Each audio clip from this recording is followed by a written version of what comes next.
ನೋಡಪ್ಪ ಅವರು ತುಂಬಾ ತುಂಡ್ರಿದ್ದಾರೆ, ಅವ್ರನ್ನ ಹುಷಾರಾಗಿ ನೋಡ್ಕೋ, ಇಲ್ಲಾಂದ್ರೆ ಅವರೇ ನಿಂಗೆ ಸಂಗೀತ ಕಲಿಸ್ಬಿಡ್ತಾರೆ.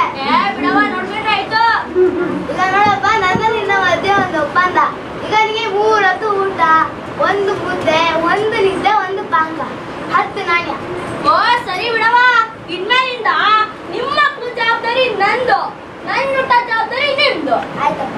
ಅದನ್ನ ಸರಿ, ನಿಮ್ ಮನೆಯಲ್ಲಿ ಬರೋದು 7 ಬೆಟ್ಟದ ಆಚೆ ಒಂದು ಸುರಂಗ ಮಾರ್ಗ ಇದೆ, ಒಂದು ದೊಡ್ಡ ಗುಹೆ ಕಾಣುತ್ತೆ, ಅಲ್ಲಿ ನಮ್ಮ ಮಕ್ಕಳು ಇರ್ತಾರೆ. ನಿಂಗೆ ಹಂಗೂ ಅರ್ಥ ಆಗಿಲ್ಲ ಅಂದ್ರೆ ಊರ್ ಜನರಿಂದ ಯಾರು ಬೇಕಾದ್ರೂ ಕೇಳು, ಬಸಕ್ಕ ಮನೆಯಲ್ಲಿ ಅಂತ ಯಾರು ಬೇಕಾದ್ರೂ ಹೇಳ್ತಾರೆ. ಓ ಸರಿ ಅಕ್ಕ, ಮನೆ ಹೊರಟೆ.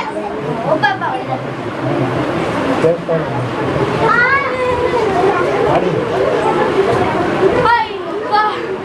ಏನ್ ಸುಸ್ತಾಯ್ತಪ್ಪ ಈ ದಾರಿ ಬರ್ತಾ ಬರ್ತಾ. ಆಹಾ ಎಷ್ಟ್ ಚಂದಾಗಿದೆ ಗುಹೆ, ಆಹಾ ಏನ್ ತಂಪಾಗಿದೆ ಗಾಡಿ, ಆಹಾ ಪ್ರಕೃತಿ ಮತ್ತೆ ಎಲ್ಲಾರು ಹಿಂಗೆ ತಂಪಾಗಿರವ. ಬಸಕ್ಕ ಹೇಳಿದ್ ಇದೇ ಗುಹೆ ಆಗಿರ್ಬೋದಾ? ನೋಡೇ ಬಿಡೋಣ. ಓ ಬಸಕ್ಕನ ಮಕ್ಕಳ, ಬನ್ನಿ, ನಿಮ್ಮವ್ವ ನಿಮ್ನ ನೋಡ್ಕೊಳಕ್ಕೆ ನನ್ನ ಕಳ್ಸಿದಾಳೆ, ಬನ್ನಿ ಬನ್ನಿ.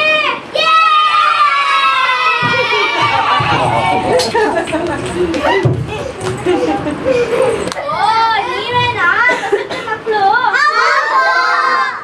ಓ ನೋಡ್ರಪ್ಪ, ನಮ್ಮವ್ವ ನಿಮ್ನೆಲ್ಲ ನೋಡ್ಕೊಳಕ್ಕೆ ನನ್ನನ್ನು ಕಳ್ಸಿದಾಳೆ.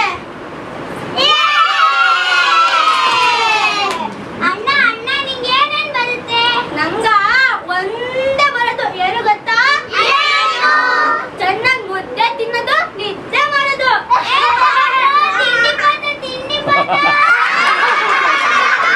ಗೊತ್ತಾಯ್ತು ಬಿಡು, ಗೊತ್ತಾಯ್ತು.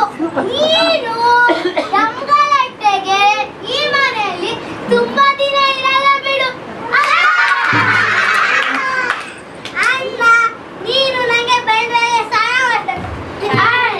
ಅಣ್ಣ ನೀನು ನಂಗೆ ಗಾಳಿ ಬಟ್ಟೆ ಕೊಡ್ಬೇಕು. ಓ ಗಾಳಿ ಬಿಡು ತಾನೇ, ಹೇಳ್ಕೊಡ್ತೀನಿ ಬಿಡು.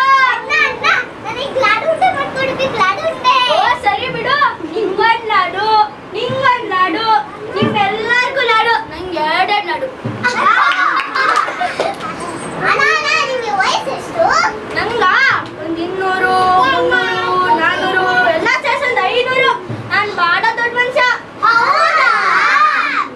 ಅಣ್ಣ ಅಣ್ಣ ಎಲ್ಲರೂ ಸುಮ್ಮನೆ ಏನ್ ಗಲಾಟೆ ನಿಂದು? ನನಗಲ್ವಾ?